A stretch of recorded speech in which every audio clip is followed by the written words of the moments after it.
Donc on va faire le 4e Paraditzrak. Alors je vous préviens, il est très dur, très très dur. On va essayer de faire ce qu'on peut. On va essayer de l'expliquer. Mais c'est un texte qui est ce texte-là particulièrement est très dur, très profond. Donc n'hésitez pas à poser des questions si on ne comprend plus. On est là pour ça. Donc le Paraditzrak Mahamar Dalet commence en posant une question. Il amène une Gemara, où la Gemara amène la bracha qu'on dit avant d'allumer les bougies. On dit Asher kideshanu b'mitzvotav et tzivanu. La Gemara dit Echan tzivanu. Où est-ce qu'on nous a ordonné? Où est-ce que c'est écrit qu'on doit allumer les lumières de Hanouka? Bien entendu, la Gemara sait très bien que c'est une prescription des Rabbanan, c'est une mitzvah des Rabbanan. Et donc, comme c'est une mitzvah des Rabbanan, c'est une drôle de question. On sait que c'est des Rabbanan. La Gemara répond, c'est des Rabbanan. Quand on va essayer de comprendre pourquoi. C'est des Rabbanan, mi des Rabbanan, Asher kideshanu b'mitzvotav. Même si la mitzvah, elle n'est que des Rabbanan, ça s'appelle Asher kideshanu b'mitzvotav. Bon.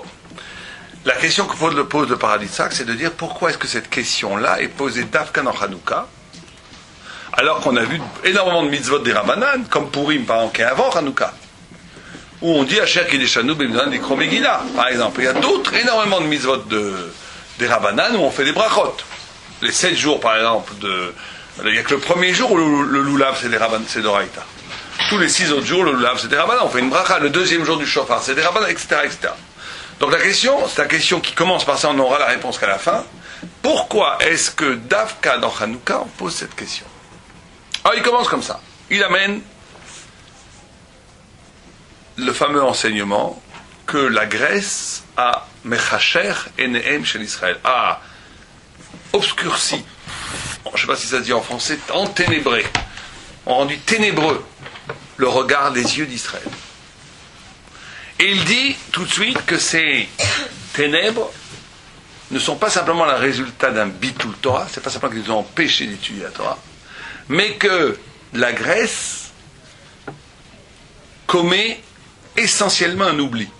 Le contact d'Israël avec la Grèce crée dans Am Israël quelque chose de fondamental qui est de l'oubli de la Torah. D'ailleurs, Chocher, ça vient de Shechicha, c'est les mêmes racines, l'oubli, l'ishkoach, et Chocher, et ténèbres, c'est les mêmes racines, dit le Gaon. Donc l'idée d'ici d'un oubli fondamental de la Grèce. Alors c'est ça qu'on va essayer de comprendre aujourd'hui. Pourquoi est-ce que la Grèce amène cet oubli de la Torah, cet oubli fondamental de la Torah, encore une fois, un obscurcissement du sens? Pourquoi la Grèce amène à un oubli du sens, un oubli, à une impossibilité de toucher à quelque chose de fondamental dans la Torah? Alors il commence, on va faire le Paraditzrak, c'est ce qu'il dit. Il commence, on en a déjà je crois parlé ici, mais il amène une question, grande question que tout le monde pose dans Hanouka. C'est que d'un côté, la Grèce est comparée au Chocher, à l'obscurité. Vous savez que cette obscurité est déjà signifiée Merumaz dans la Torah, puisque dans Tohu Vobohu, il y a Tohu Vobohu, Chocher, Teom. C'est les 4 empires que Am Israël va traverser. Tohu, c'est Babel, Bohu, c'est la Perse, Chocher, c'est la Grèce, Teom, c'est Edom, c'est ce qu'on vit jusqu'à maintenant, c'est l'Occident. On l'appelle Teom parce qu'on n'en voit pas la fin. C'est une galoute dont on ne voit pas la fin. Ça fait déjà plus de 2000 ans et on n'en voit pas la fin. Ça aussi, il y aurait tout un cours à faire sur ça, sur l'Occident. Pourquoi on n'en voit pas la fin? C'est pas juste que c'est plus long que les autres exils. C'est quelque chose d'essentiellement lié à l'Occident qu'on n'en voit pas la fin. Enfin bon, on ne peut pas tout faire. Mais en tous les cas, la Grèce, c'est Chocher. La Grèce, c'est Chocher. La Grèce, c'est l'obscurité. Et d'un autre côté, la Grèce, c'est aussi la seule langue dans laquelle on peut traduire la Torah. Donc dit le grosse question. Comment ça se fait que d'un côté c'est Chocher et d'un autre côté c'est la seule langue dans laquelle on peut traduire la Torah, c'est en grec. Et on dit plus que ça, on dit que la Grèce est assise dans Or les Shem, qu'elle est assise dans les temples de Shem, que Yefet, qui est la Grèce, est assise, ici et quelque part dans le Beth Midrash. Qu'est-ce que c'est que cette histoire? Et donc il y a cette contradiction. Et le mal et le bien, normalement, prennent 2 chemins. Mais il y a une forme de mal qui, lui, est exactement dans la même route que le bien. Et il dit, c'est ça la Grèce. La Grèce, c'est un mal mais qui épouse exactement le chemin du bien. Ça peut exister même chez nous. Quelqu'un qui est dans le même chemin que toi, ou bien, enfin, du tzaddik en tous les cas, qui a l'impression de faire exactement la même vie, qui est dans le bien, mais qui est en vérité le mal pur. Et il dit que la séparation entre le mal et le bien, quand ils ont la même forme, est infiniment plus éclatante que la différence d'un mal qui se prononce comme mal et un bien qui se prononce comme bien. En d'autres termes, comme il le dit lui-même, il dit que quand la haine éclate dans une même famille, elle est infiniment plus forte qu'une haine qui éclate entre des étrangers. Parce que quand le mal se déguise en bien, et quand le mal prend sa racine dans le bien, c'est un mal infiniment plus puissant et plus détestable que le mal qui prend sa racine dans le mal. Et la Grèce, on va essayer de comprendre pourquoi, la Grèce est un mal qui prend ses racines dans le bien, dans les fêtes. C'est pour ça que la lutte entre la Grèce et Israël, elle est énorme, elle est éclatante, elle est très forte. Parce que c'est pas juste de combattre des étrangers qui font de la Vodazara, des peuples barbares. C'est de combattre quelqu'un qui, quelque part, se situe dans le même Beth Midrash que toi. Il est dans la même voie que toi, il est dans la même voie que toi, simplement c'est la voie du mal. Alors c'est quoi? Il commence comme ça. Ça aussi, je crois qu'on en a parlé une fois, mais là, il explique plus profondément. Il dit que Dieu révèle sa volonté de deux façons. Je pense que la source c'est le Maral, parce que moi j'avais vu ça chez le Maral, mais là il l'amène comme ça, le paradis sac. Il dit, il y a le Ratzon Hashem qui s'exprime dans la Sarama Amarot, dans les 10 paroles qu'ont créé le monde. C'est le Maaseh Bereshit. 2, Dieu exprime sa volonté à Har Sinaï, c'est la Sarah Divrot. Et donc il y a 2 manifestations de la volonté de Dieu. La première, c'est dans l'acte de la création, par les 10 Mahamarot. Et la deuxième, c'est dans les Asara Divrot. Simplement, il dit qu'il y a une différence extraordinaire entre les deux. On va voir que ça mène très loin, ça. C'est que la première, ce qui régit fondamentalement la première, c'est ce qu'il appelle le Recheach, la nécessité. Alors que quand Dieu dit « Yehor », il y a or. C'est nécessaire qu'il y a or. Quand Dieu dit « il y a le soleil », il y aura toujours le soleil. C'est-à-dire que l'Asara Mahamarot, c'est une volonté de Dieu qui est prescrite, qui est organisée autour d'un concept qui s'appelle la nécessité. Le Recheach, ça sera toujours comme ça. Dieu, une fois qu'il a fait la loi de la pesanteur, elle est là. On ne peut pas y aller contre, elle est nécessaire. C'est la loi même des choses. Alors que quand au mont Sinaï, il dit « tu ne tueras point », il donne en vérité ce qu'il appelle Netinat Cherut, la liberté.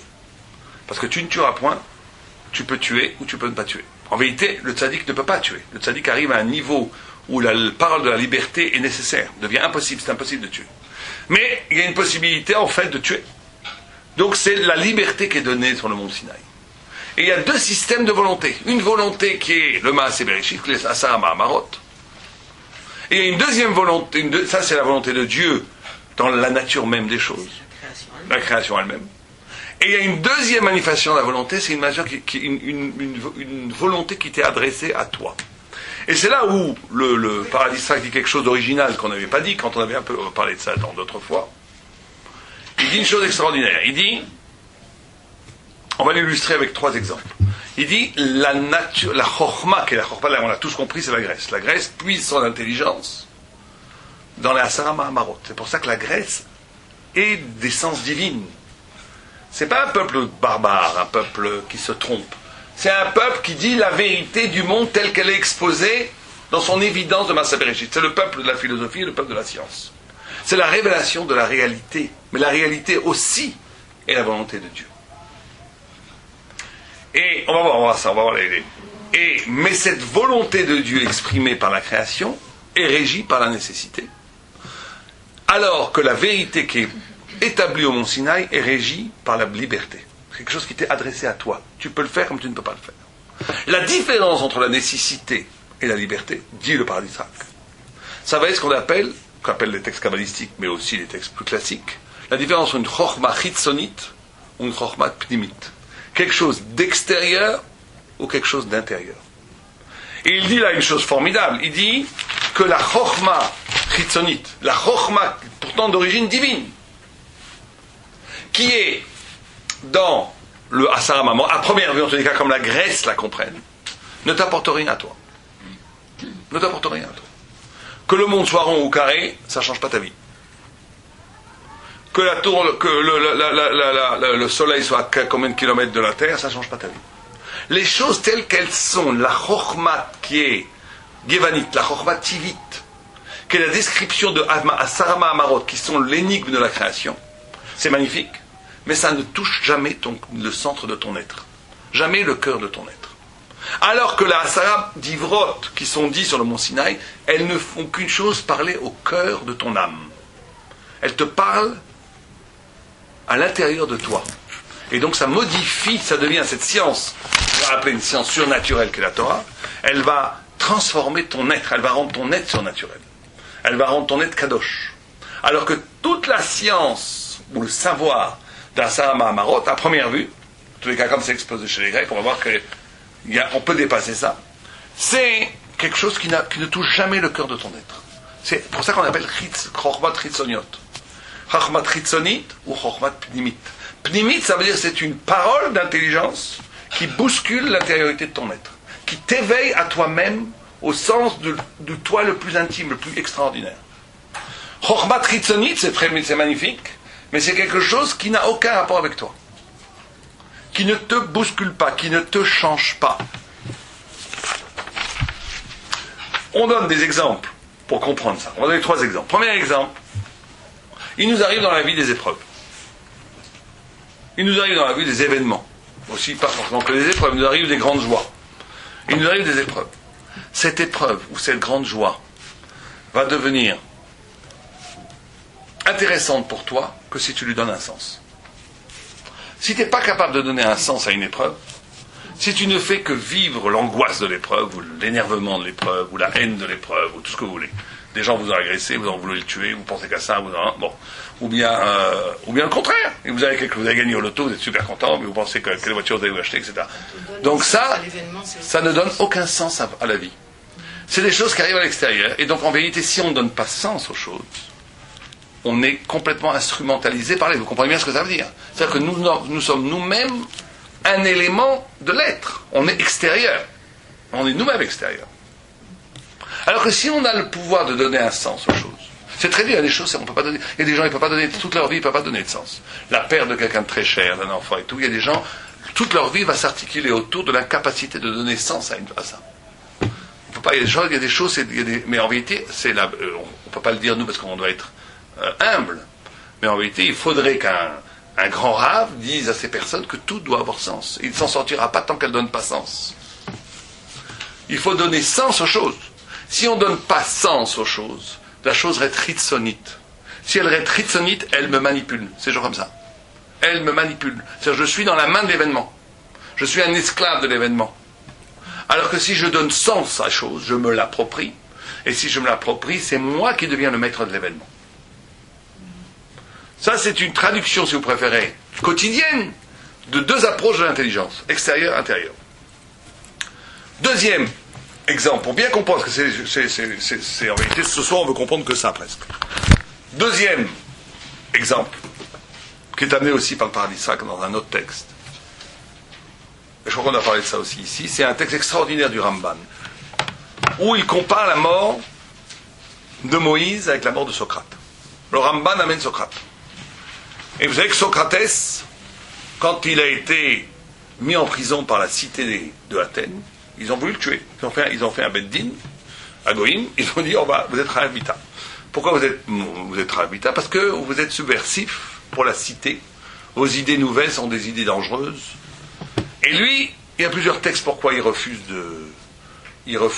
On vient lui dire tu peux sauver ta vie. Il y a un texte qui dit qu'il veut sauver sa vie, il ne veut pas sauver sa vie parce qu'il ne veut pas aller contre la loi de la cité. Il y a un autre texte qui est beaucoup plus intéressant où il dit non, je ne veux pas sauver ma vie. On lui dit pourquoi tu n'aimes pas la vie? Il dit non, c'est pas ça. Il dit c'est pas prouvé philosophiquement qu'il est plus intéressant de vivre que de mourir. Prouvez-moi que la vie est mieux que la mort. Vous ne pouvez pas le prouver. Peut-être la mort c'est mieux. Donc si maintenant je vais me sauver, ça veut dire que j'obéis à mon instinct animal de survie et donc je ne suis plus un philosophe. Je suis un animal. Donc chef altassé. Donc je ne bouge pas. donc je ne bouge pas. Alors effectivement, on l'a tué. Il prend le poison et il meurt. Ça, on ramène le texte comme ça, cette guerre-là. Et il amène la mort de Moïse, que tout le monde connaît, Vaïtranan, où Moïse prie. Alors où il a 120 ans, il a vécu une vie extraordinaire.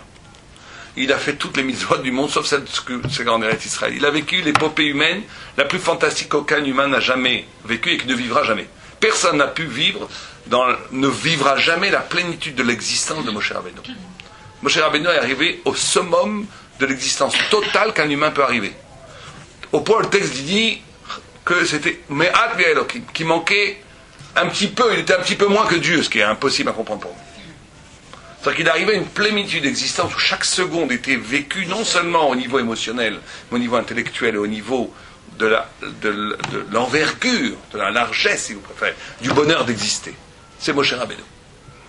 Quelqu'un qui a vécu comme ça pendant 120 ans, il est mort, il est en pleine forme encore, il n'y a pas de maladie, rien du tout, et maintenant il sait qu'il attend aussi une vie de félicité, puisqu'après la mort, si quelqu'un sait qu'il y a Olam Haba, c'est Moshe Rabbeinu, il ne veut pas mourir. Il prie pour ne pas mourir.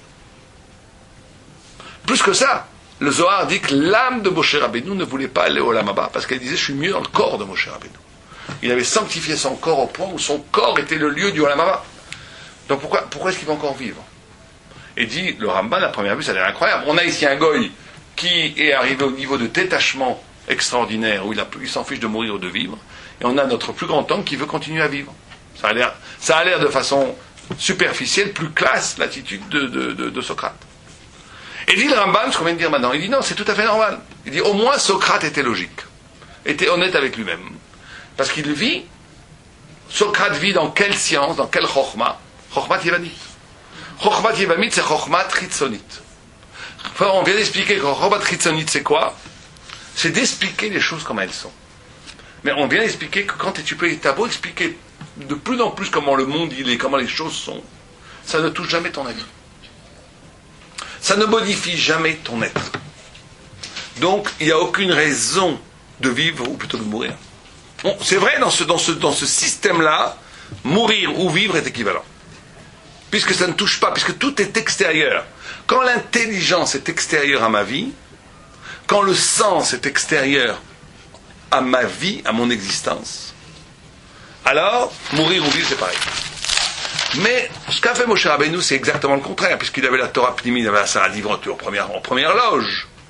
Il a une parole où sa vie intérieure est transformée par cette parole. Donc la Torah transforme son être intérieur. Donc l'éternité, qui est la parole de la Torah elle-même, investit le cœur de son être. Et donc vivre, c'est un chidouche permanent. Vivre, c'est quelque chose l'infinité de la parole de Dieu est liée à ta vie. Donc la vie est inconsolable, on veut toujours vivre. On ne peut jamais renoncer à la vie. Puisque ça change ta vie intérieure. Et donc la troisième chose qu'on veut comprendre par rapport à ça, c'est que pour nous, l'enseignement qui nous est donné à nous, c'est que malheureusement on peut nous vivre comme ça. Il faut faire très attention comment on fait les mitzvot, comment on vit notre vie, comment on a des rapports avec les gens. Et tout le monde est victime un peu de ça. Est-ce que les choses sont des tapisseries extérieures, ou est-ce que les choses qu'on vit sont une possibilité de nouer et de dénouer l'intrigue profonde de notre existence? C'est ça la question qu'on doit se poser à Hanouka. Est-ce qu'on vit comme des Grecs ou comme des Juifs? Vivre comme des Grecs, ça veut dire que tout ce qui est autour de nous, nos relations, les personnes, sont des gens en vérité qui ne révèlent en rien de ce que je suis. C'est toujours des rapports extérieurs. Tout ce que je sais, c'est des connaissances extérieures pour pouvoir me déplacer dans la vie. Mais aucun savoir n'est là pour changer fondamentalement mon être, pour m'ouvrir à moi-même. D'ailleurs, dit le texte, que quelqu'un qui vit comme ça, en vérité, ce n'est pas simplement les autres qui sont extérieurs. Ce n'est pas simplement la chokhma qui est extérieure. C'est lui-même qui est extérieur à lui-même. Lui-même, on a une tendance naturelle à se mépriser, à ne pas s'aimer. Qui je suis? Bon, je m'en fiche. Quel rapport on a avec soi-même? Est-ce qu'on a un rapport avec soi-même fondamental ou accidentel? Vous comprenez ce que ça veut dire? C'est-à-dire qu'on peut avoir un rapport avec soi-même où, en vérité, on n'est toujours traîné que par des choses extérieures. Et même nous-mêmes, on ne se connaît pas soi-même. On ne s'accepte pas soi-même, on ne se connaît pas soi-même, et la vie n'est jamais liée à soi-même. Elle est toujours liée à des constructions extérieures qu'il faut que j'avance, ou que je recule.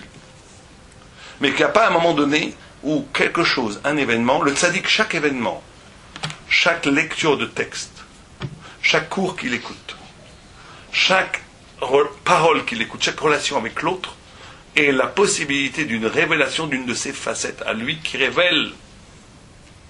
révèle son intrigue. Ça, pourquoi il est là? Donc ça devient intérieur, c'est une chorma intérieure. Et c'est ça le choix. C'est ça le choix qu'on doit se poser. Vous voulez dire quoi? Allez-y. Non, mais c'est bon, c'est très très bon. Vous avez raison. Ça ouvre... Oui, tout à fait. Oui. Très bien, bon. Bien. Ça ouvre tout à fait un sens... C'est une bonne nouvelle, non? Bien sûr. Donc, Il y a une expression française qui dit que je suis hors de moi. Ça veut dire... hors de moi, c'est la colère. Ça, c'est vrai. Ça veut dire que... Oui, ça veut dire ça aussi. C'est plus moi. Mais vous savez, ça a l'air comme ça très philosophique. Ce qui nous donne cette dit Némiout, c'est justement la Torah. Que la Torah. Qui nous tient. Que la Torah. Uniquement. Que la Torah. Mais sinon, on verrait tout sur Tout l'extérieur. la base Sans la Torah, c'est extérieure, impossible. comme vous avez donné, point à la ligne. Mais ça a l'air très philosophique, mais c'est fondamental. C'est tout à fait vrai. C'est fondamental parce que c'est ce que dit, enfin bon, on va pas rentrer trop dans les textes mystiques, mais il y a des textes terribles sur ça. Moi j'ai lu des textes qui font peur. Qu'il y a des gens qui ont étudié toute leur vie, il y a des textes kabbalistiques, le Moussari, qui dit on peut étudier toute sa vie la Torah, on peut faire des mitzvot toute sa vie, on va arriver au Lamaba, on va dire vous n'avez rien. Exactement. Et pourquoi? Parce que ce que vous avez fait, vous ne l'avez pas fait. C'est l'extériorité. En haut, ne monte pas. En haut, après la mort, après 120 ans, ne monte pas l'extérieur.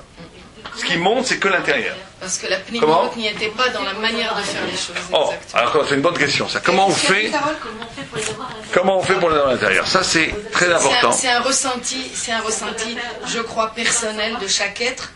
Comment est-ce qu'il voit la Torah? Comment est-ce qu'il ressent la chose? Comment est-ce qu'il ressent l'événement? Comment est-ce qu'il réagit par rapport à l'événement? Tout ça, ça fait un tout de la personne. Oui, c'est vrai. Mais surtout, ce qui est très important, techniquement, concrètement, c'est de prendre au début une mitzvah, un livre, ou une toute petite chose, où j'en fais quelque chose de personnel, où la Torah devient quelque chose de personnel. C'est-à-dire qu'il faut prendre une mitzvah, la zdaka, la prière, où cette chose-là, je l'investis, où je l'investis pour construire mon rapport avec Dieu. La seule façon d'avoir un rapport avec quelque chose, c'est la parole. Il n'y a que la parole qui fait du lien. Donc la parole, et c'est avec Dieu, c'est pareil. On parle à Dieu par la prière, et Dieu nous répond par la Torah. C'est ça la relation qu'on a avec Dieu. On parle à Dieu par la prière, et il nous répond par la Torah. Donc si on veut avoir que ce contact soit réel, que ce ne soit pas juste superficiel, extérieur... Qu'est-ce que ça veut dire, il nous répond par la Torah? Par l'ashgacha pratique. La Torah... Pourquoi tu vas au Je préfère sa réponse. La Torah,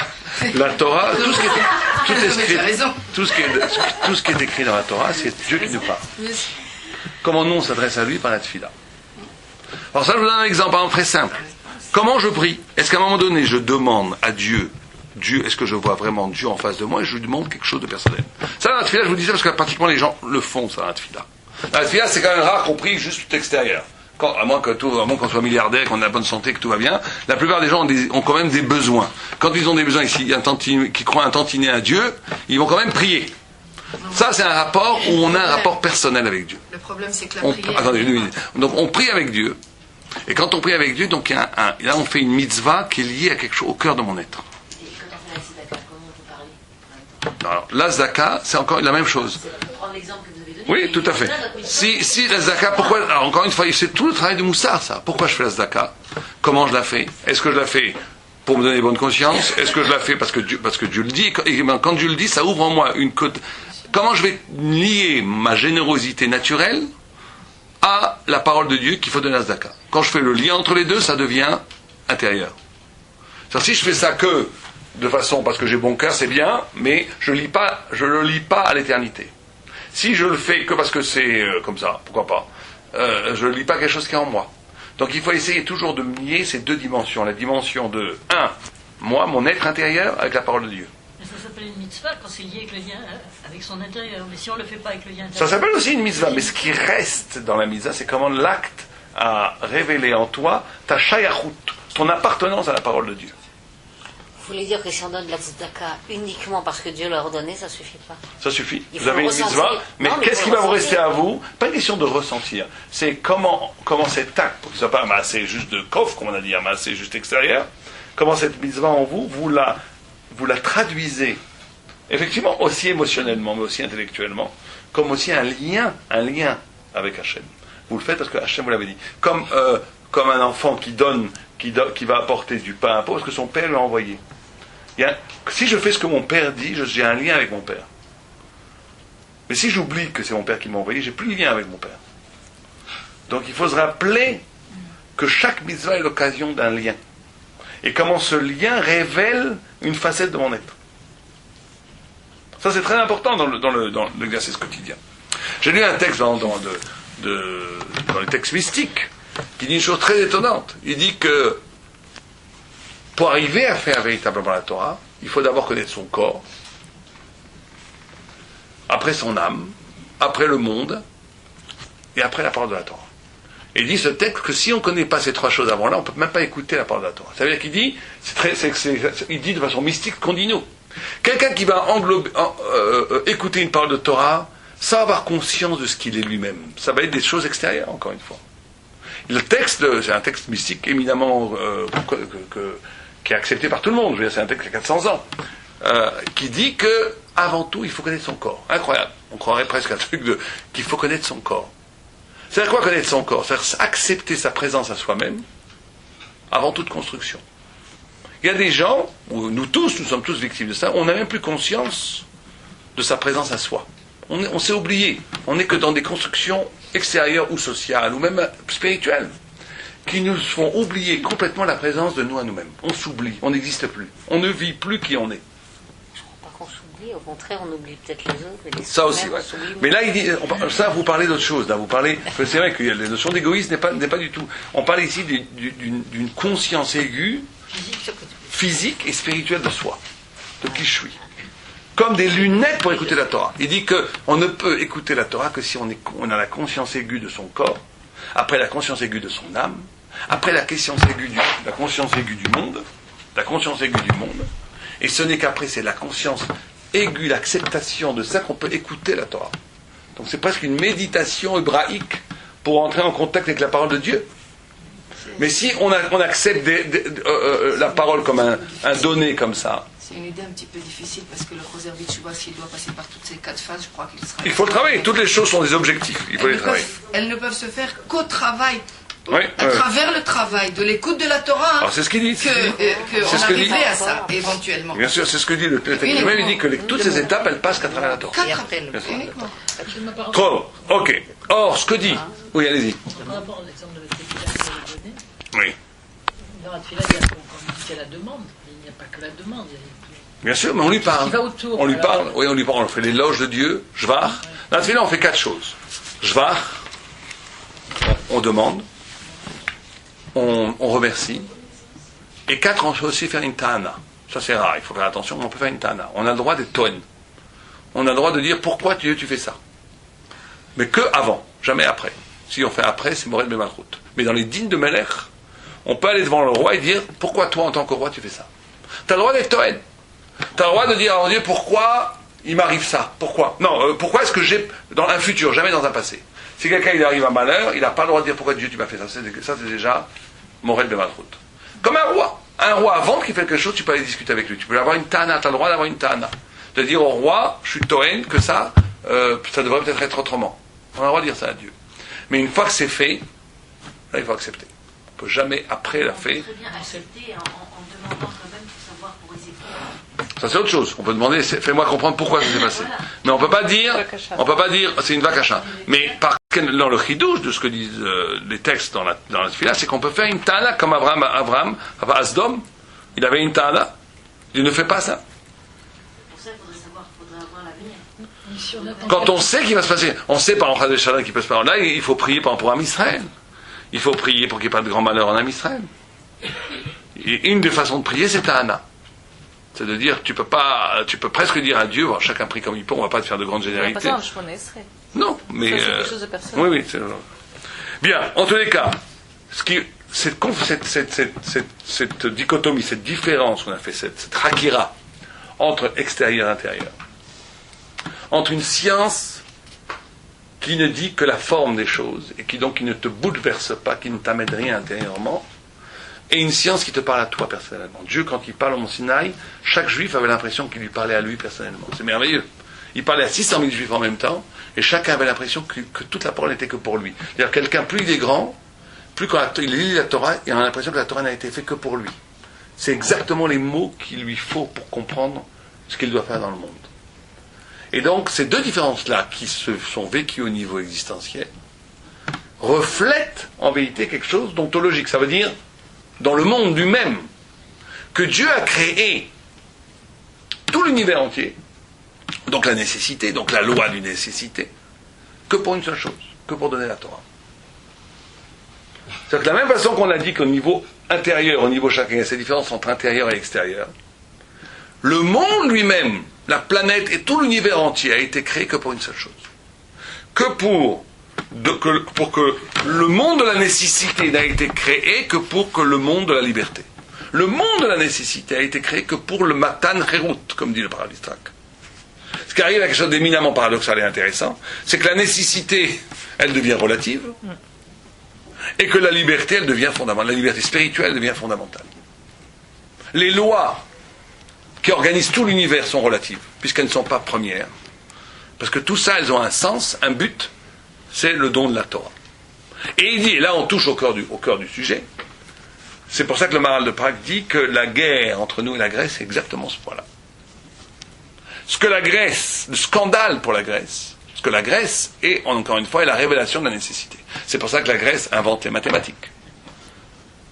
Pythagore, l'invention des mathématiques, c'est la Grèce parce que les mathématiques, c'est la nécessité absolue. C'est l'intelligence de la nécessité absolue. 1 plus 1 font 2.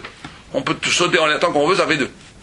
C'est une nécessité. Ils inventent les mathématiques parce qu'ils inventent la... Or, chez les Grecs, c'est exactement le contraire.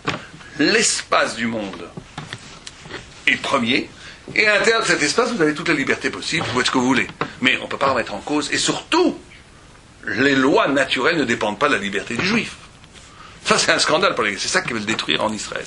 Quand ils disent à Israël, écrivez sur le Keren Hachor, sur la corne du bœuf, du taureau, Elachem Chelek Be'Eloki Israël, c'est ça qu'ils ne veulent pas. Ils veulent absolument montrer le côté absolu des Asara Mahamarot. Pour eux, et on va voir, pour eux, les Asara Mahamarot, c'est premier. Les Asara d'Ivrot, c'est un accident de l'histoire. C'est un élément d'histoire. Ça ne peut pas être plus fondamental que là. Donc vous voyez, c'est ça la grande discussion qu'on va avoir avec la Grèce, et que d'ailleurs qu'on peut avoir aujourd'hui avec toutes sortes d'apicorsim. Est-ce que la Torah est une des facettes du monde, même la plus belle, ou est-ce que le monde entier dépend de la Torah? Le grec, il est capable, il veut bien accepter que la Torah c'est une des plus belles manifestations de la spiritualité humaine. Il n'y a pas de problème. Il va dire, le bouddhisme qui est peut-être moins bien, il y a ça, il va dire... Pourquoi il a interdit la Brit Mila et le Shabbat? Parce que lui, justement, parce que le Brit Mila et le Shabbat, c'est le Brit, c'est le Brit qui dit que tout l'humanité, tout l'univers dépend de la Torah. C'est ça que supportent les Grecs. Mm-hmm. Ce que les Grecs, c'est de dire que la liberté est plus fondamentale que la nécessité. La liberté du juif est plus fondamentale que la nécessité. Et c'est ça, c'est ça c'est ça le sens qu'on a dit de l'oubli du sens réel. On va voir, on va expliquer ça, on va expliquer cette chose-là, mais il faut bien comprendre, c'est pour ça qu'il y a une contradiction dans la Grèce. C'est que d'un côté la Grèce, elle chocher, parce qu'il te fait oublier complètement le sens des choses, le sens ultime des choses, puisqu'il te montre, il te montre le monde tel qu'il est, en absolu, il absolutise le monde tel qu'il est, et il te fait oublier le sens des choses. Mais d'un autre côté, tu peux traduire la Torah qu'en grec, parce qu'ils ont l'intelligence des choses telles qu'elles sont. Donc si tu sais utiliser la langue grecque, tu peux traduire la Torah. Parce que pour transformer le monde à son maximum, il n'y a pas plus fort que les Grecs. Pour faire des avions, pour développer le corps, c'est pour ça qu'ils développaient le corps. Pour développer ce qui existe, si vous préférez. Pour donner les règles, même divines, pour maximaliser l'être. Maximaliser les choses, il n'y a pas mieux qu'un grec. Et la chokhma élokite du grec, et elle va tellement loin qu'il peut maximaliser aussi, on peut traduire la Torah avec ça. Parce que ça participe de quelque chose de divin. C'est à l'origine même de Maaseh Bereshit. Donc tu peux utiliser la langue grecque comme traduire. Pour traduire, ils sont très forts. Pour dire le sens des choses, ils ne peuvent pas le dire. Parce que c'est ça la grecque. La grecque, c'est de voir ce qu'il y a et traduire. Donc traduire, il n'y a pas de problème. D'où la contradiction, que n'en est pas une. D'un autre côté, c'est Rocher absolu. C'est Rocher parce qu'il faut oublier le sens ultime des choses. Le masque devient l'arrivée. Le monde qui a été construit pour la Torah devient un but en lui-même. Donc ça, c'est un oubli radical. Un oubli radical. Et nous-mêmes, on va voir, on est devenu grec aussi. On a attrapé ça. On a attrapé cette notion-là de ne plus voir l'essence des choses. D'être victime de l'évidence première des choses. Mais d'un autre côté, comme ça participe de quelque chose d'Eloki, puisque c'est le Maaseh Bereshit, enfin, en tous les cas, c'est les lois de la création, alors on peut l'utiliser pour traduire la Torah. Donc on va dire, c'est les deux, c'est ça la notion du mal qui puise dans le bien. C'est le mal grec puise dans quelque chose de bien, puisqu'elle puise dans la volonté de Dieu qu'est la création elle-même. Alors il faut bien comprendre, ça c'est une chose très très importante. D'où vient la force de cet oubli, la force de la grecque? Qu'est-ce qui fait que nous on est touchés par ça? Alors pour comprendre ça, on va comprendre la chose suivante. Il est dit que les seuls qui peuvent combattre les Grecs, c'est ce qu'on appelle les Bnei Tzion. Les Bnei Tzion. Les fils de Sion. Pourquoi d'Afka les Bnei Tzion? Alors les Bnei Tzion disent que Tzion, c'est que d'après la tradition, Tzion qui est le Beth Amikdash, c'est l'endroit où le Nekuda Tralatit, le début de la création du monde. La pierre sur laquelle le Beth Amikdash, c'est la pierre où a été bâtie le monde entier, l'univers entier. La première pierre qui a construit l'univers entier, elle est sur le Beth Amikdash. Elle est là-bas, à Be'ar Tzion, qui s'appelle le vrai Artzion, à Moria, la pierre où il y a eu la Kadat Yisraël, la pierre où il y a le Aaron HaKodesh. C'est la première pierre, c'est l'écoute atralatique de la création de l'univers entier. Si vous prenez pour les scientifiques, le Big Bang, le point du Big Bang, le point ultime du Big Bang, c'est la pierre qui est dans le Beth Amikdash. Très bien. Or, pour la Torah, vous savez qu'il y a toujours la notion de Nekuda Atralatit. Il y a toujours Nekuda, Kav, Shetach. Donc c'est dans la Kabbalah, mais c'est un peu partout. Nekuda, c'est le début. Kav, c'est la possibilité de ce début de livrer son énergie. Shetach, c'est l'expansion de cette énergie qui fait un espace. C'est toujours comme ça. Il y a toujours un point de début. D'ailleurs, c'est pareil aussi dans la pensée. Vous avez un point de début qui est pratiquement imperceptible, qui va donner l'irruption de la pensée. Elle va être orientée, ce qu'on appelle un kav, et après elle va s'exprimer en parole, elle va prendre de l'espace. C'est toujours comme ça. Nekuda, kav, shetach. D'ailleurs, dans le nom de Dieu lui-même, Yud Ke Vav Ke, le Yud, c'est ce qu'on appelle son Ratson infini. C'est le Nekuda où tout commence. Mais là où il y a la grande discussion avec la Grèce, et là où la Grèce a établi sa Touma, c'est que le début n'est jamais assujetti aux mêmes règles que l'après. On va expliquer ça, c'est très important ça. C'est ça ça que les Grecs n'ont pas compris. Les Grecs, vous savez qu'une des grandes Toumas de la Grecque, c'est de croire que le monde est infini, qu'il n'y a pas de début. Aristote pense que le monde est Olam Kadmon, ça s'appelle.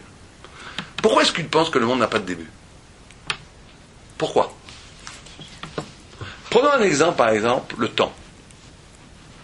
Chaque seconde que vous avez maintenant qui coule devant vous, c'est quoi? C'est un temps qui vient d'une seconde ancienne, un Hemsher. Le temps est vécu existentiellement comme un Hemsher, comme une suite. Donc c'est inimaginable de considérer un première seconde. Parce que le première seconde, c'est pas du temps. Parce qu'elle n'est pas une suite.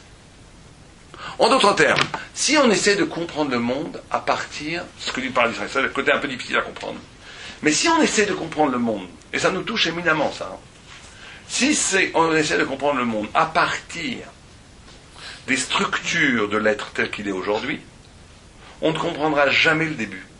Parce que le début, le Nekuda, d'origine, n'obéit à aucune règle de sa suite. C'est pour ça que le Nekuda, où il y a le Beth Amikdash, le Aaron, elle dit que le Aaron est nominamida. Le Aaron ne prenait aucune place. Parce que les règles physiques de l'espace ne s'appliquaient pas au Aaron. Parce que nominamida. C'est pareil pour un enfant, par exemple. Un enfant, quand il est dans le ventre de sa mère, il vit dans des conditions. Si on essayait de comprendre à partir de l'enfant vivant qu'est-ce qui se passe, on ne comprendrait rien du tout. Puisque vous mettez une seconde à un enfant vivant dans le ventre de la mère, il va mourir, et faites le contraire, il va mourir. C'est des conditions. L'origine n'a aucun rapport avec la suite. L'origine est un ordre radicalement différent que la suite.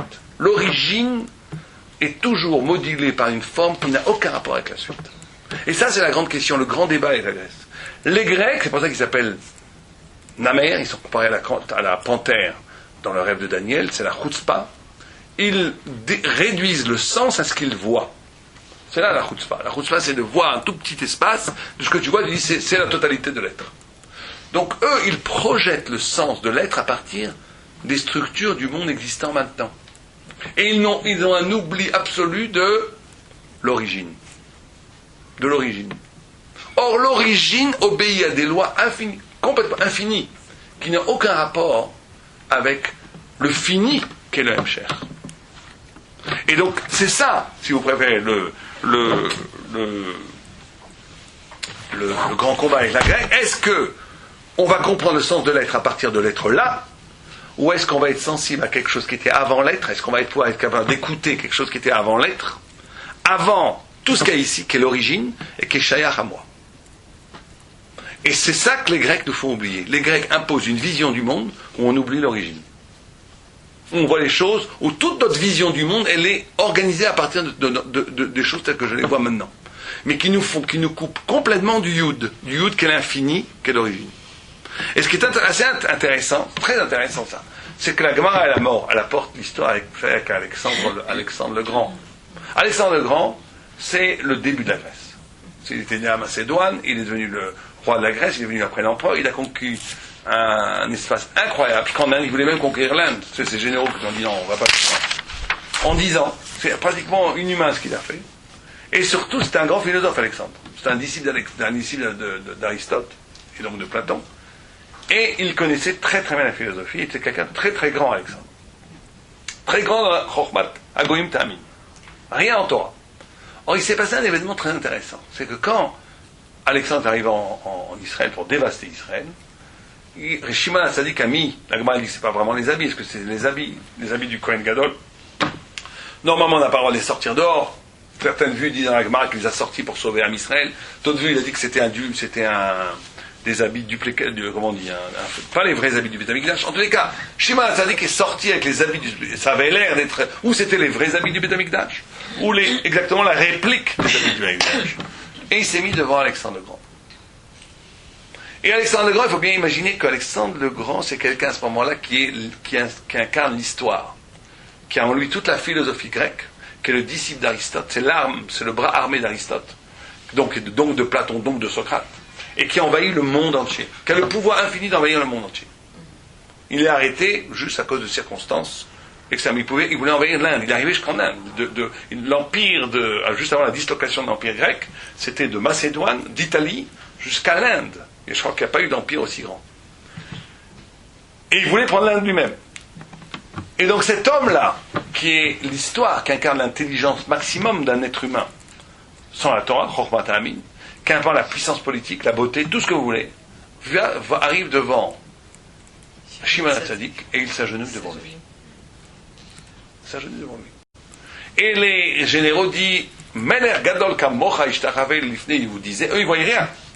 Pour eux c'est impensable que la gloire du monde s'agenouille devant un juif. Et qu'est-ce qu'il répond? Il dit Kyono, je vois une image, quand je me bats, je vois une image qui est devant moi et c'est lui qui gagne la guerre. Qu'est-ce que ça veut dire ça? Ça veut dire qu'Alexandre a vu ce Yud. Il a vu l'infini. Il a vu que les choses qui se passent ici ont une origine plus haute que ce que tu crois, que la réalité. Il a vu, si vous préférez, cette chose qui est au-delà de notre asagote. Lui, il l'a vu, les autres n'ont pas vu. Donc en réalité, ce qui est extraordinaire, c'est qu'Alexandre, qui est la Grèce elle-même, et on vient de dire que la Grèce elle-même, c'est ce qui est en essence contre ce Yud. C'est qui réduit le monde à ce que tu vois. C'est pour ça qu'on l'appelle la panthère. La route, c'est pas la panthère. Lui-même voit ça. Comment c'est possible? Et la Gemara continue. Et qu'Alexandre, comme il était à la recherche assoiffée de la vérité, lui il a vu ça, les autres n'ont pas vu. Ceux qui étaient autour de lui, ils ont dit, tu peux pas jouer devant ce juif. Parce que eux, effectivement, tout ce qui est au-delà, ils veulent le tuer, ils veulent le gommer. Parce que eux, ils veulent être dans un système où, de la réalité, de la nécessité, comme on l'a expliqué au début, où le monde est clos, le monde est fermé vers lui-même. Dès que le monde devient...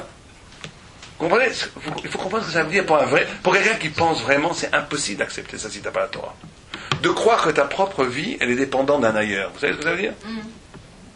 C'est impossible pour quelqu'un qui n'a pas la Torah.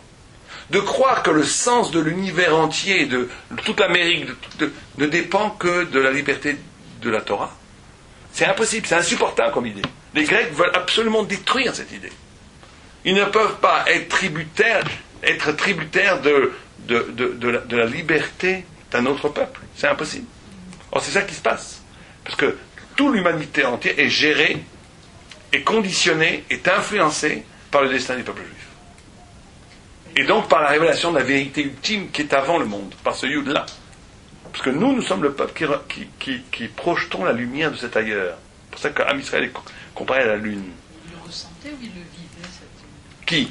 Les Grecs qui ressentaient intérieurement cette... Alors les Grecs l'ont vu, mais ils voulaient le détruire. Ils voulaient le détruire. Alexandre l'a vu, il veut le détruire. Mais il le voit. Il l'a reconnu, il est assez grand pour le reconnaître. Mais il veut le détruire. Justement, la suite du texte nous dit, et c'est ça qui est fascinant, que quelqu'un qui voit ça, il se convertit normalement. Quelqu'un qui comprend ça, il se convertit. Non. Alexandre reste Alexandre. Il cherche, et il va. On y arrive jusqu'aux portes du Gan Eden, nous dit le texte. Et là, qu'est-ce qu'on lui donne? On lui dit là, non. Kan, il n'y a que les tzadikim qui rentrent. Toi, tu ne peux pas rentrer. Kan tzadikim, toi, tu ne peux pas rentrer. Alors il dit, donnez-moi quelque chose. Je suis un grand roi. Pour kavod au grand roi. Bon, quand il parle à Dieu, je suis un grand roi, qu'est-ce qu'on s'en fiche? C'est vrai qu'il dit, je représente quand même une facette de l'humanité, arrive à son maximum, j'ai le droit à quelque chose. On lui donne quelque chose. Qu'est-ce qu'on lui donne? Un crâne. Et ce crâne, dit le Maharal, c'est un miroir. On lui présente un miroir de lui-même, on lui dit, voilà, tu ne peux pas voir plus loin que toi-même. C'est comme cet index magnifique qui te dit que la philosophie, la science grecque, toute la science chitsonite, elle ne pourra jamais faire que tu te vois plus que toi-même. Tu ne pourras pas voir l'au-delà. Ce que tu as vu l'au-delà, tu l'as vu comme une grâce qu'on t'a donnée d'en haut, pour te montrer que toute ta puissance, elle vient en vérité des Juifs, de la Torah. Mais comprendre cela, tu ne pourras jamais comprendre. Comprendre comment ça s'appelle, l'essence de ces choses-là, tu ne pourras jamais comprendre. Donc on a ici quelque chose de pathétique, quelqu'un qui toute sa vie a cherché la vérité, qui a conquéri le monde comme en vérité une quête de l'absolu, et quand il arrive au temps de l'absolu, on lui dit mais tu ne veux pas vraiment. Et on lui montre un qui est son propre miroir, on lui dit voilà, tu ne pourras que te contempler toi-même. Cette haute dimension, tu ne pourras jamais la comprendre. Cette dimension de l'origine qui est inscrite dans notre vie à nous, tu ne pourras jamais la comprendre. Et donc nous, en tant que juifs, c'est ça qu'on doit essayer de faire.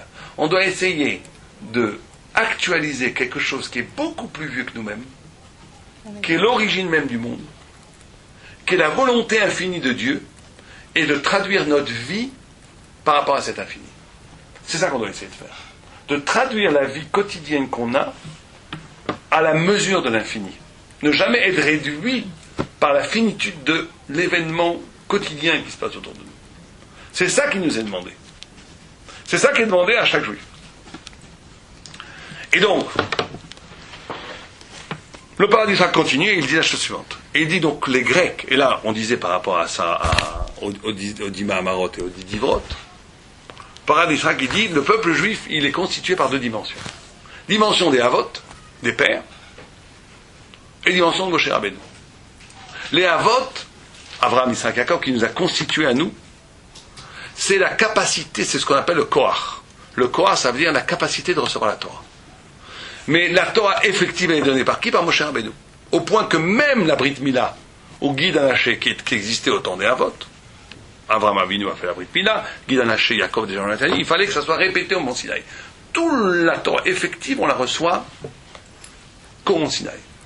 Mais les Havot, leur fonction, c'est de former l'esprit, former notre âme, former notre neshama, pour être comme un clé qui boule, pour recevoir la Torah. Or, le paradis amène un texte que les Grecs, qu'est-ce qu'ils ont voulu attaquer? Ils ont voulu attaquer d'Afka, ce côté de Havot. Parce que eux, ce qui les chiffonnait, c'est de dire comment les Havot, qui n'avaient pas les 10 divrot, ils n'avaient pas encore Mont Sinaï, comment ça se fait qu'ils ont trouvé Dieu? C'est ça qu'ils voulaient détruire. Cette possibilité, parce que Les Asara d'Ivrot encore, ils voulaient pas, ils disaient c'est quelque chose d'exceptionnel qui s'est passé à Israël, ça arrache le peuple juif de l'humanité. Mais comment ça se fait que des hommes comme Abraham, Yitzhak, Yaakov, qui n'ont pas eu la Asara d'Ivrot, ils sont arrivés pratiquement au même résultat? Ça veut dire qu'au cœur même des Asara Mahamarot, au cœur même de la nature, si vous préférez, des lois naturelles dont on a parlé tout à l'heure, au cœur même de cette Chokhmah Chitzonite, au cœur même de cette intelligence extérieure qui régit le monde des choses, on peut rencontrer Dieu. Et c'est ça qu'il voulait absolument détruire, parce que ça c'est ça qu'il voulait détruire. Il voulait pas tellement détruire Sinaï, il voulait détruire les Havot, parce que les Havot c'était, ce que dit le paradis en tous les cas, les Havot c'était la capacité dans le monde lui-même, derrière les choses naturelles elles-mêmes, d'écouter la parole de Dieu. De voir dans ces choses elles-mêmes l'ouverture de l'infini. Dans la chokhmachit, comme si quelqu'un il va faire des mathématiques, et dans les mathématiques eux-mêmes, il va voir la parole de Dieu. Il va faire de la physique, dans la physique, il va voir la parole de Dieu. Il va faire de la philosophie, dans la philosophie, il va voir la parole de Dieu. C'est comme s'il y avait une irruption des Asara d'Ivrot, avant même sa révélation, dans les Asara Mahamarot. Et il explique comme ça, le paradis, il dit, c'est ça le pshat. Pourquoi est-ce qu'on a demandé Echan Tzivanu? Où est-ce qu'on a été ordonné de dire Asher Kideshanu B'mitzvotav? La première question. Asher Kideshanu B'mitzvotav. Donc pourquoi dans Hanouka spécialement on a demandé cette question? Il dit parce que justement, il dit un élève et un professeur arrive à être un vrai professeur que quand justement il arrive à inculquer son savoir personnel, comme Moshe Rabbeinu, à l'élève, mais à travers le moach du père. On dit que chacun a le moach du père, tu as le cerveau de ton père, mais tu as la Torah de ton maître. Il y a un vrai maître, c'est quelqu'un qui est capable d'émanciper le cerveau de l'élève à son maximum de père, c'est la tradition, comment il est constitué par sa famille, et lui donner la Torah. Quand on arrive à l'harmonie des deux, quand il arrive à dire exactement la chita du maître, mais avec un esprit qui respecte sa singularité, si vous préférez, sa nature familiale ou sa nature esthétique qui vient de ses parents, quand on arrive à faire ça, c'est la plus grande réussite de l'éducation. L'éducation, pour le paradis, il dit, c'est quand on est capable d'enseigner quelque chose qui n'a aucun rapport avec les pères, donc il y a une rupture, sinon on n'enseigne rien, sinon c'est juste du naturel, qui n'a aucun rapport avec les pères, donc rupture absolue, une illumination nouvelle, aucun rapport avec l'héritage, je préfère, mais que cette illumination nouvelle qui n'a aucun rapport avec l'héritage s'inscrit complètement dans le potentiel de l'héritage qu'il a reçu. C'est ça l'éducation. Si on enseigne quelqu'un et qu'on le coupe de son héritage familial, ou même familial, ça englobe énormément de choses. Ça englobe les parents, mais ça englobe aussi la sensibilité profonde, ce qu'on est presque charnellement. Et si ça va pas. Parce qu'on crée en vérité quelque chose qui n'a aucun rapport avec toi-même. Même si tu arrives à le manipuler.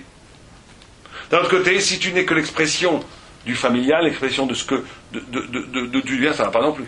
La réussite de l'éducation, c'est quand tu arrives à faire la symbiose entre les deux. Quand un maître est capable d'épanouir les qualités naturelles de son élève, et que ces qualités naturelles elles-mêmes sont le lieu de la possibilité de formuler la chita chadash du maître. Et ce qui se passe au niveau individuel entre maître et élève, c'est passé aussi avec Klal Israël. Klal Israël, la Grèce, c'est l'éruption de la Torah Shebal Peh. La Torah Shebal Peh, ça a été la nouvelle dimension de Torah. On a expliqué dans le cours précédent pourquoi. À partir de la Grèce. Et donc, quand on a posé Echad Atzanu ou Echad Tzivanu, c'est quand on arrive à un chidouche de Torah, on arrive à une Torah Shebal Peh, un chidouche de Torah, qui est Maskim Bedat Hamakom, comme ça qu'il écrit. C'est-à-dire que Hachem lui-même, comme si la Torah nouvelle des Divrei Sofrim, elle s'accorde complètement avec la naturalité des Havot. C'est pour ça qu'on a posé la question à ce moment-là, Echen Matzinu Shetzivanu. Où est-ce qu'on a vu que dans Hanouka, on a été obligé? Quelle était la question en vérité? La question cachée d'Agmara. La question cachée d'Agmara, c'est de dire, Hanouka, c'est le lieu où le Chidush Torah, où la nouveauté de Torah s'aligne, est en harmonie absolue avec la nature profonde de l'Am Israël, c'est-à-dire des Havot. C'est ça qui s'est passé à Hanouka. Comment ça s'est passé? On l'a expliqué déjà au cours dernier. C'est que le peuple grec qui a cassé la prophétie, Vous savez que c'est ça ce qui s'est passé fondamentalement en Grèce, c'est que on a cassé. Bon, pour comprendre ça, on va prendre 3 minutes. Quand il y a eu Dora Palaga, c'est pas simplement, il faut comprendre les choses toujours un peu plus profondément. C'est pas simplement que les gens ils sont plus compris, ils n'ont plus parlé l'un avec l'autre. C'est qu'il y a eu une brisure de l'humanité. L'humanité était une, la parole était une, Safa Echad, Vedvarim Achadim. La parole était une. Quand on dit la parole était une, c'est-à-dire que les gens étaient capables, avec la parole, d'arriver à l'essence même des choses. À l'essence universelle des choses. C'est des choses qu'on ne comprend pas aujourd'hui, parce qu'on est aujourd'hui réduit à un niveau de parole absolument infâme, où les gens, on est arrivé à un niveau où la parole, la poétique n'a plus d'importance. Où tout ce qui est important, c'est le meshutaf minimali, comme on a dit. Les gens ne parlent que pour quelque chose de très bas. On a oublié la grandeur de la parole. Comment la parole peut être le lieu d'une illumination extraordinaire. On a oublié, dommage, mais c'est comme ça. Il y a encore quelques personnes qui savent parler, mais c'est très dur. La parole originelle, c'était la parole de Dieu lui-même. Comment il a créé le monde. Cette parole-là, elle s'est brisée, et les peuples se sont brisés en 70. Cette brisure en 70 peuples, c'est la brisure de l'humanité elle-même, et c'est la brisure de la parole de Dieu lui-même. Et cette brisure en 70 peuples, il faut bien comprendre que cette brisure en 70 peuples, c'est la brisure de 70 Surat Adam. Aujourd'hui, il y a 70 façons d'être homme. Avant, il n'y en avait qu'une, totale. Or, quelqu'un n'était pas sous la klala de Rapalaga. C'est qui? Abraham. Et c'est pour ça que Rachid dit, pourquoi est-ce que dans un Sanhadrim, il faut 70 personnes? Dans le Bedina Elion, il dit Keneget Shivi Maumot. Quel rapport? Keneget Shivi Maumot. Quel rapport? Par rapport aux 70 nations. Retrouver la parole originale. Il dit, parce qu'un Beddin, en tous les cas, jusqu'à ce que le Sanhadrim existait, c'est 70 peuples, c'est les 70 déotes. Il y a 70 façons de voir le monde qui sont l'une aussi intéressante que l'autre. Dans un Beddin, il faut qu'il y ait ces 70 façons qui soient présentes et qu'elles soient unifiées par la décision du Beddin. Et quand le Beddin donnait sa décision à la fin, quand le Sanhadrim donnait sa décision à la fin, jusqu'à la Grèce, c'était comme ça. Il y avait des discussions. On avait posé une fois la question, est-ce qu'il n'y avait pas de discussion? Il y avait des discussions. Mais ces discussions, elles étaient à la fin qu'on donnait le Psak Halacha. Et encore aujourd'hui, il faut que ça reste un petit peu. Le Psak Halacha, il était unique, tout le monde l'acceptait. Et dans ce Psak Halacha, il y avait le reflet des 70 déotes. Une parole riche de 70 facettes. Tu avais une parole unique, Safa Echad, Vedvarim Achadim. Une parole unique, qui était riche de 70 interprétations, de 70 facettes. 70 déotes, et donc on réunifiait la brisure de l'humanité, si vous voyez, dans le Beddin. Quand chaque fois que le Sanhadrim donnait un psak, il réédifiait le visage de l'humain total qui avait été brisé à Darapalaga. La Grèce, elle a cassé ça. Parce que la Grèce a cassé le rapport, la Grèce est passée d'une parole absolue, qui est la parole de la prophétie, à une parole de la vision individuelle, où chacun voit avec sa subjectivité. Et les Juifs sont tombés aussi là-dedans. C'est pour ça que ça a créé, c'est pour ça que ce n'est qu'à partir des Grèces. La première marloquette, elle est née à partir de Pulmus Shel Yavan, en Grèce. Première marloquette. Et la première fois qu'on commence à nommer les rabbinim, avant on nomme jamais les rabbinim. On nomme pas les rabbinim. Le premier c'est Rabbi Shimon HaTzadik. C'est la liaison, et après on nomme les rabbinim. Avant on nomme pas les rabbinim. On ne connaît pas les noms des rabbinim avant. Il y avait des prophètes. Mais les rabbinim n'avaient pas, parce qu'ils étaient tous ils étaient capables de formuler la parole de l'absolu. Il n'y avait pas d'individualité. Où il n'y avait pas de subjectivité. La Grèce a importé au monde la subjectivité. Et nous-mêmes, nous sommes tombés dans cette subjectivité. Et donc à partir de moment, il y a des rabbinim, avec des visions. Un voit comme ça, l'autre voit comme ça, l'autre voit comme ça, l'autre voit comme ça. Il n'y a plus d'unité. On a perdu la parole unique. On a perdu Safa Echad, on l'a perdu. Simplement, ce que dit le paradis dans le texte précédent, c'est que le miracle qui s'est passé à Hanouka, peut-être le plus grand miracle de Hanouka, c'est que le peuple juif, dans la subjectivité, parce que justement il est lié à cette origine, à ce Yud, il a trouvé Dieu lui-même. Chacun, en disant sa propre parole, il a compris qu'en lui-même, au plus profond de lui-même, il a trouvé l'ailleurs. Au plus profond de son identité, il a trouvé l'ailleurs. Il a trouvé Dieu. C'est pour ça, et ça, c'est l'éruption de la Torah Shebaal Peh. C'est les lumières de Hanouka. C'est les lumières des ténèbres de Hanouka. Les lumières des ténèbres de Hanouka, c'est la Torah Shebaal Peh. C'est la Torah qui est sortie des ténèbres. C'est la lumière qui est sortie des ténèbres. La lumière qui est sortie des ténèbres, c'est cette lumière qui est sortie de la flamme intérieure, la Neshama, qui au lieu de dire un point de vue subjectif, dit la parole de Dieu qui est en moi. La parole de la Neshama qui est la parole de Dieu qui est en moi. Donc d'un mal est sorti un bien, puisque c'est Rocher de la... On a perdu cette unité de la parole, mais ça seulement dit le paralysien dans notre texte, il dit, mais toute parole véridique de Torah, elle doit quelque part réintégrer cette notion de 70 facettes. Elle doit un petit peu rendre compte de cette Safa Echad. Une parole totale, une parole de vérité totale qui peut être interprétée de 70 façons. Mais c'est ça que la Grèce a cassé.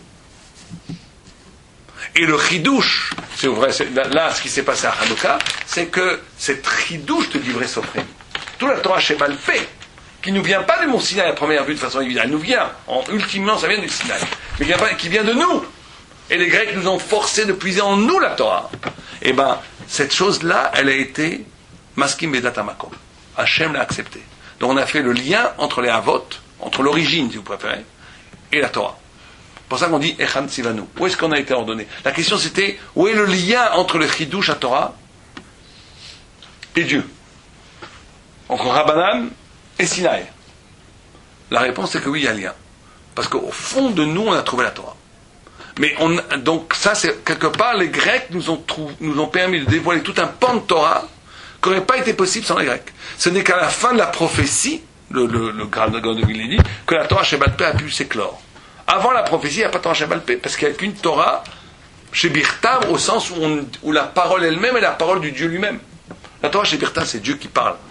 La Torah Shebaal Peh, c'est l'homme qui parle. Mais que quel homme qui parle? L'homme qui parle à partir de sa Neshama. Donc c'est l'homme qui parle la parole de Dieu. Mais la parole de Dieu qui n'est plus dans la révélation extérieure, qui est dans la révélation intérieure. Cette possibilité n'est arrivée que grâce à la Grèce. Voilà, on a fini ce paradis là. Est-ce qu'il y a des questions? Comment est-ce que l'homme peut savoir qu'il parle la parole de Dieu de lui-même? Non, mais on n'a plus ça. Ah, ça, tu veux dire la parole qui... Après, elle parle à subjectivité. Bon, alors ça c'est très simple. Ça, c'est quand tu es... il faut... Ça, je dis toujours aux gens, il faut apprendre les gammes. C'est-à-dire qu'il faut d'abord avoir étudié, enfin pour les hommes en tous les cas, étudier en yeshivot pour savoir étudier. Ça, c'est la tradition qui fait que tu peux étudier. Dès que tu sais étudier, à un moment donné, si tu as les kelim objectifs qui fait que tu dis pas n'importe quoi, tu es dans le texte, tu sais étudier, tu vas être confronté à des questions que personne n'a répondu. À ce moment-là, tu vas avoir l'éruption d'un svar. Et à ce moment-là, c'est Dieu qui parle en toi. Si tu dis un vrai svar, d'une idée qui va répondre à la question. Quand tu fais ça, tu es là pour révéler un pan de Torah. Tu révèles un pan de Torah qui était en toi. Si elles sont acceptables par la notion de finesse de l'étude. Il y a des gens qui disent n'importe quoi, on le voit tout de suite. On parle d'un vrai svar. Hein. Un vrai svar, il est reconnu tout de suite comme vrai svar. Quand tu vois les textes des Chidushim de Raphaïm ou d'autres, mais chacun doit dire son svar. À ce moment-là, si ton vrai svar, il est l'expression de ta véritable personnalité, confrontée au texte, avec effectivement les techniques d'interprétation, hein, pour que ça soit homologué Torah, si tu veux faire, que ça soit pas de l'opinion, même pas que de l'opinion, pour que ça soit connecté à l'intelligence thoraïque. Donc ça, tu es obligé d'apprendre des gammes, tu es obligé de passer au moins, en moyenne 10 ans yeshivot, pour arriver à ce niveau-là. Donc, ou 5 ans au moins pour des gens très intelligents. Une fois que tu as ça, tu peux commencer à dire des chidushim. Et quand tu dis des chidushim, tu dis la Torah. Mais il y en a qui disent même des choses plus simples, il y a des grands rabbanim qui disent de dire des choses qui ont déjà été dites. Si tu les comprends vraiment, eh ben c'est toi qui les dis. Rav Simcha dit ça, il dit comme ça.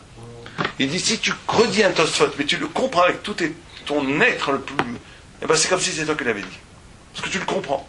Pas obligé d'innover tout le temps. Alors, ça veut dire qu'avant, il n'y avait pas ce genre du tout de... Aucun, non, avant ils n'avaient pas eu. Avant, ils étaient connectés à une autre forme de parole, qui était la parole de Dieu lui-même dans l'univers. C'est la prophétie. Aucun rapport avec leur intériorité. Toute la neshama, toute la spiritualité était à une autre époque. C'était d'être se connecter. D'ailleurs, c'était beaucoup plus grand qu'aujourd'hui. quelque part c'était plus grand, puisque c'était la parole elle-même de Dieu, donc tu n'avais pas besoin d'un... C'est plus grand, mais moins intérieur. C'est pour ça que j'avais Mais besoin moi- de tefila. Ils n'avaient pas une tefila fixe.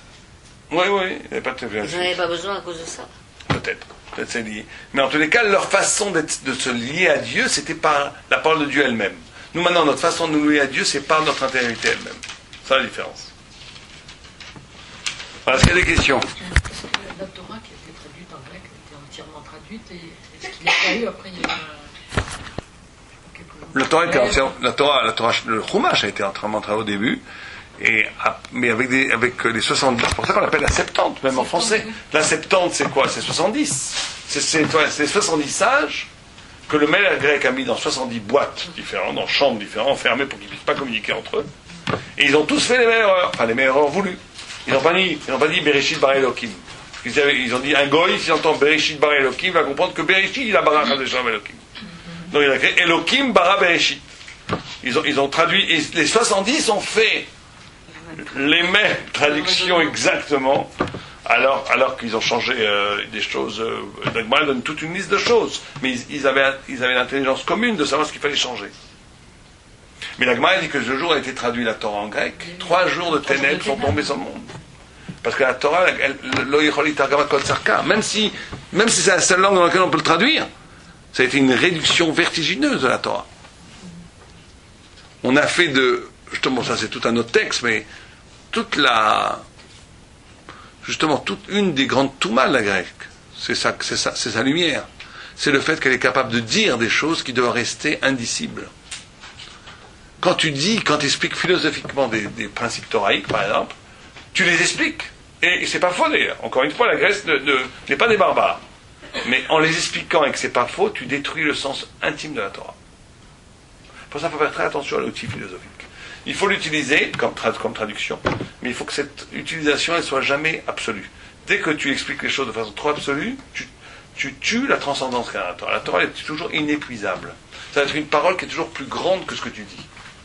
Si ta parole, elle dit tout, c'est une catastrophe. Ça détruit la Torah. La Torah, elle est infinie. Donc tu ne peux jamais tout dire. Or, la traduction de la Torah en grec, la Grèce a cette extraordinaire puissance de pouvoir inclure tout. On dit que la grecque, c'est 66 Yavan. Le Echal, c'est 65. La Grèce a la puissance de se mettre au-dessus du Echal.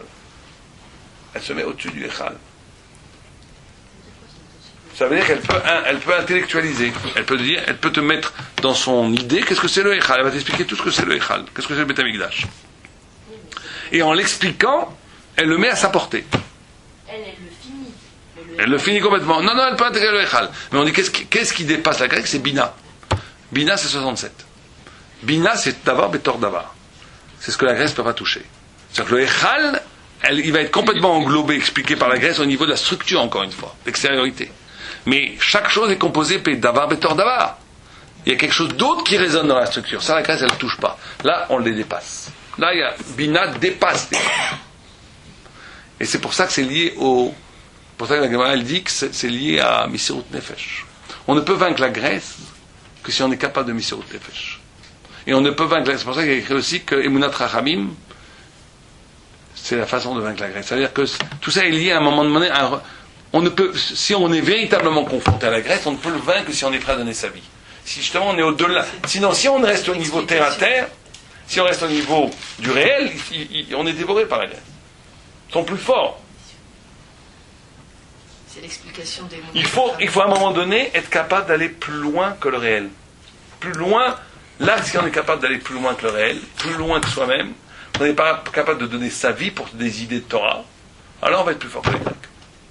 Mais si on n'est pas capable de donner sa vie et son sang pour les idées de Torah, les Grecs seront plus forts que nous. On est plus fort que la grecque si notre discours participe de quelque chose qui nous dépasse complètement.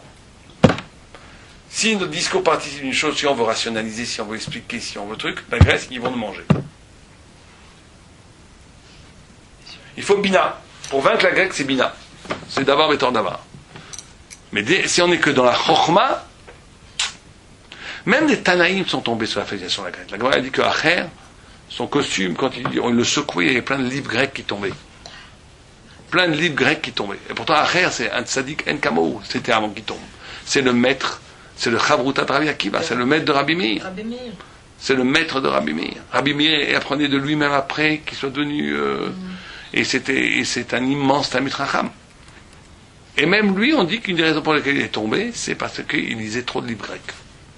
Donc lui, il lisait Platon et tout ça, il connaissait très bien. Et même lui, il est rentré dans le Pardès. Rentrer dans le Pardès, vous savez ce que ça veut dire? Rentrer dans le Pardès, ça veut dire rentrer dans l'ultime du sens des choses. Et même comme ça, il est victime de la Grèce. Donc il faut s'en méfier. Chokhmat Amin, Aval Torah al Tamin. Il y a quelque chose dans la Torah qui est de l'au-delà de l'être, absolument, radicalement. Il faut toujours garder cet au-delà de l'être. C'est la théorie du Maharal de Prague. Le Maharal de Prague, il dit la théorie des centres. Au centre, la Torah. Maintenant, les sciences profanes, extérieures, oui, il ne faut jamais les confondre. Elles sont extérieures. C'est des clipotes par rapport à l'intérieur. Si tu commences à mélanger les choses à l'intérieur et à l'extérieur, ça ne va plus du tout. Kol Touf, Chag Sameach.